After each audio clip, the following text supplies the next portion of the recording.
بے حد رحم فرمانے والا ہے۔ وَإِنْ أَحَدٌ مِّنَ الْمُشْرِكِينَ اسْتَجَارَكَ فَأَجِرْهُ حَتَّى يَسْمَعَ كَلَامَ اللَّهِ ثُمَّ أَبْلِغْهُ مَأْمَنَهُ۔ اور اگر مشرکین میں سے کوئی شخص آپ سے پناہ طلب کرے تو آپ اسے پناہ دے دیجیے، حتیٰ کہ وہ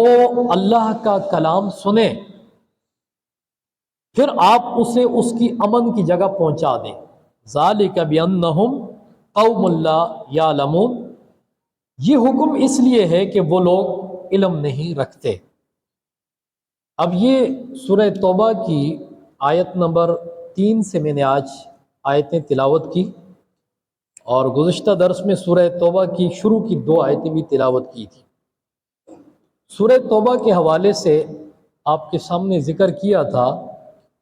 کہ سورہ توبہ جو ہے اس کے شروع میں بسم اللہ نہیں ہے، اس کی کیا وجہ ہے، اور اگر بسم اللہ پڑھ لی تو اس میں بھی کوئی حرج نہیں۔ گزشتہ درس کے اندر یہ بات میں نے ذکر کی تھی۔ اب سورہ توبہ کے اندر اللہ رب العالمین نے 2 ٹوک الفاظ میں مشرکین سے مسلمانوں کے کیے ہوئے معاہدے کو فسخ کرنے کا اعلان فرمایا، اور اس کی تفصیل کچھ یوں ہے کہ 6 ہجری کے اندر مسلمانوں نے مشرکین سے صلح حدیبیہ قائم کی تھی، حدیبیہ کے مقام پر ایک صلح کی تھی۔ پھر 9 ہجری کو بنو دمرہ اور بنو کنانہ، ان کے سوا سب نے اس عہد کو، اس وعدے کو توڑ دیا۔ تب مسلمانوں کو یہ حکم دیا کہ وہ مشرکین سے کیے ہوئے وعدے سے جو ہے، معاہدے سے بری الذمہ ہیں، اور ان مشرکین کو جو ہے وہ 4 ماہ کی مہلت دے دی جائے۔ اس کے بعد یہ حکم دیا کہ اگر مشرک لوگ اسلام قبول کر، یہ قرآن کریم کے اندر اس آیت میں اللہ رب العالمین مسلمانوں کو یہ حکم دے رہا ہے، اور کفار مسلمانوں کے لیے جو پلان تیار کر رہے ہیں اس کے حوالے سے اللہ رب العالمین مسلمانوں کو آگاہی دے رہا ہے۔ اب مسلمان جو ہے ان کو یہ حکم دیا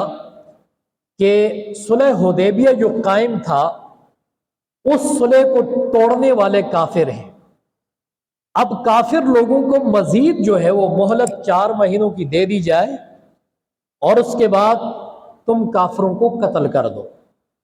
مشرک اس بات کے انتظار میں ہے کہ روم اور ایران کی طرف سے مسلمانوں کے اوپر حملہ کیا جائے، اس دوران مسلمانوں سے لڑ کر فنا کی گھاٹ اتر جائیں، اور پھر وہ وقت آیا کہ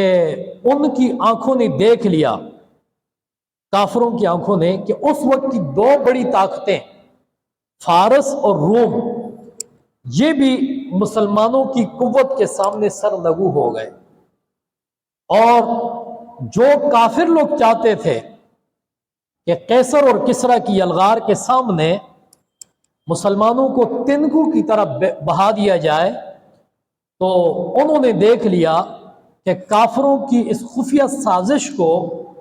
اللہ رب العالمین نے اپنے بندوں میں سے اہل ایمان کے اوپر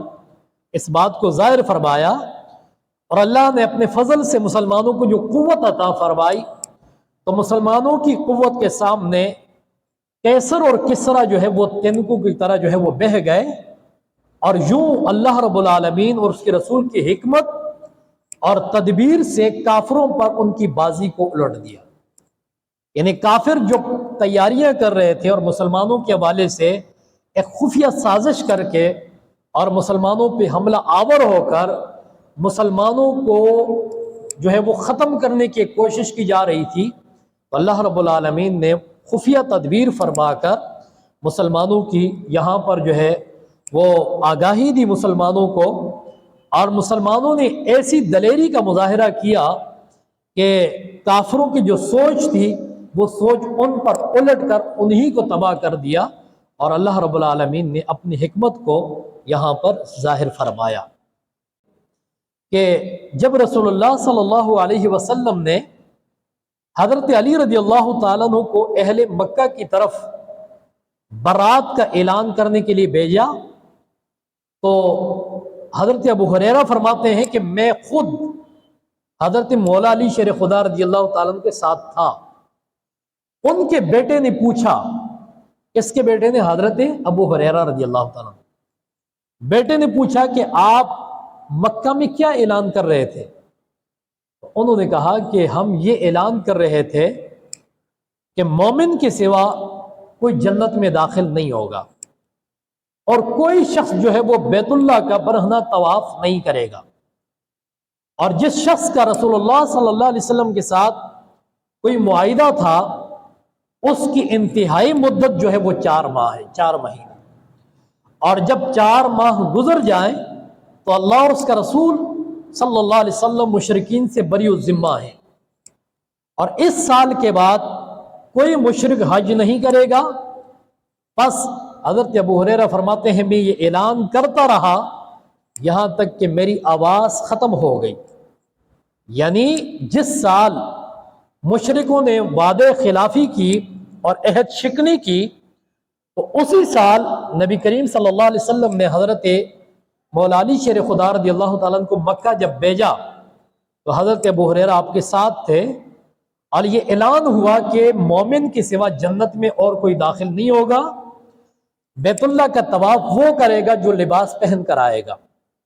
برہنہ حالت میں طواف کوئی نہیں کرے گا، جو کہ مشرکوں کا یہ انداز رہا ہے کہ بالکل جو ہے وہ ننگے بدن کے ساتھ طواف کیا کرتے تھے۔ اور اس طرح فرمایا کہ جنہوں نے معاہدے کو توڑا ہے ان لوگوں کے لیے انتہائی مدت جو ہے وہ صرف 4 مہینہ ہے۔ فرماتے ہیں کہ